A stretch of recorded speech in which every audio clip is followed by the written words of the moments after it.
Saudações a você, meu irmão e minha irmã, que acompanha o canal do Grupo de Reflexão Bíblica São Jerônimo.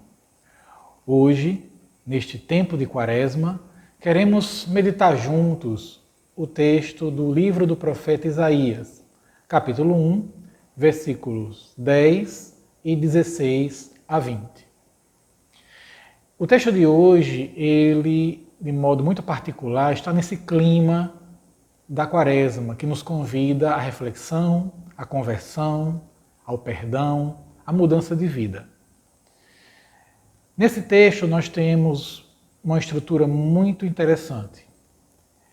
Ele inicia com um convite forte, não é? Chamando a mudança de vida. Mas para isso o texto usa uma imagem. Ele usa a imagem de Sodoma e Gomorra.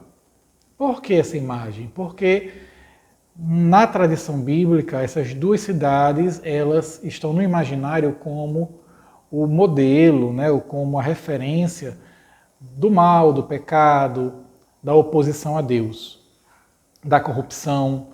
Então o profeta começa com essas duas imagens. E também, ao mesmo tempo, o profeta fala de duas classes sociais. Ele fala dos magistrados e do povo. Ele chama tanto os magistrados, e na figura dos magistrados podemos pensar as autoridades, aqueles que detêm poder, aqueles que detêm a capacidade de determinar a vida dos outros, e o povo, ou seja, todas as pessoas. Então o convite aqui é para todos.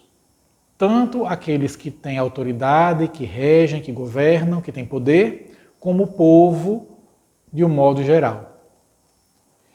E qual é o convite que o texto do profeta nos faz? Ele convida a duas atitudes. Primeira, abandonar o mal. E segunda, fazer o bem. Pode parecer redundante, mas não é. Não fazer o mal não significa que eu estou fazendo o bem. Às vezes nós somos pessoas que podem ter uma atitude assim: eu não fiz mal a ninguém, eu não intervi nada, eu não prejudiquei ninguém. Tudo bem, mas se eu não fiz mal, mas não fiz nada para promover o bem, essa minha atitude também não é suficiente. Porque só me omitir de fazer o mal não impede que o mal aconteça. Porque eu não faço mal, mas se eu não intervenho para promover o bem, o mal poderá acontecer do mesmo jeito. Pela ação de outros, porque vivemos em sociedade, pela ação, como diz o texto, ou dos magistrados ou do povo.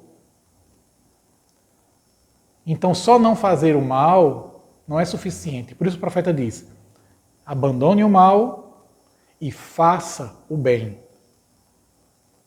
Então, primeiro momento do texto, um convite à conversão a todos, e o convite concreto é abandonar o mal e fazer o bem, as duas coisas, não uma ou outra. Em seguida, o profeta diz como abandonar o mal e fazer o bem.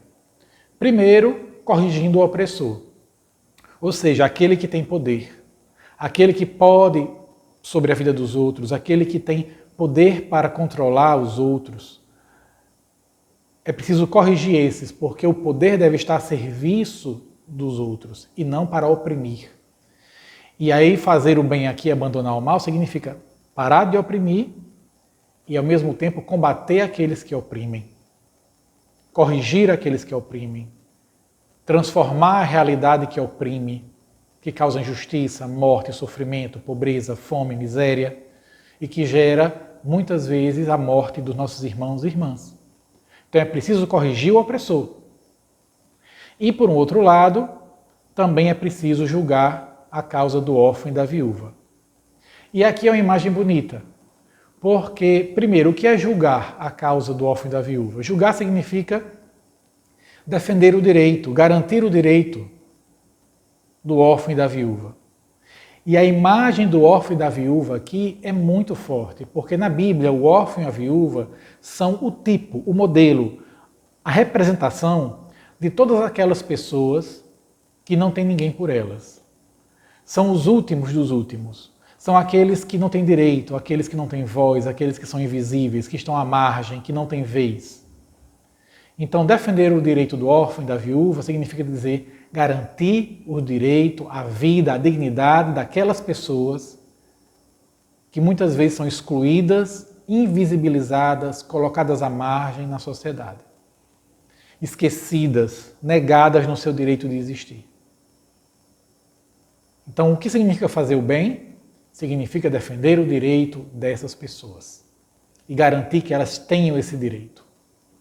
Então, percebe que não basta só não fazer o mal, é preciso fazer o bem.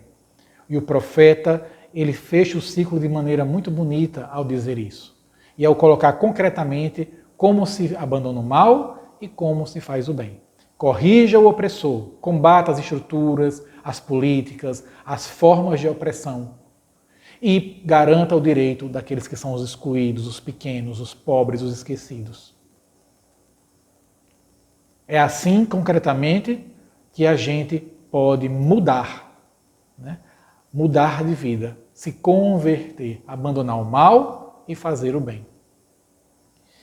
E, por fim, o texto fecha com a palavra de esperança. Porque após orientar isso, fazer esse convite, o profeta vai dizer: e isso não é impossível. É possível uma mudança. E eu, Deus, estou disposto a amar e perdoar. E aí as imagens que o profeta coloca são muito bonitas. Ele vai dizer que se seu pecado for vermelho como o carmesim, vai se tornar branco como a neve. Ou seja, Deus é capaz de perdoar e perdoar infinitamente, amplamente, de maneira plena. Então, a misericórdia está à disposição. Deus está à disposição para perdoar, para acolher e para amar. Agora, é preciso que ouçamos o seu convite, abandonemos o mal e façamos o bem. É preciso que também façamos a nossa mudança, a nossa metanoia, a nossa transformação de vida. E o profeta conclui dizendo: obedeçam esse chamado e vocês serão felizes, vocês terão abundância, terão uma vida plena. Não obedeçam e vocês vão perecer. Porque, como já diz São Paulo no Novo Testamento, o salário do pecado é a morte. Então abandonemos o mal nessa quaresma, irmãos e irmãs, e façamos o bem, para que possamos viver plenamente um mundo mais justo e fraterno, e Deus possa então ser tudo em todos.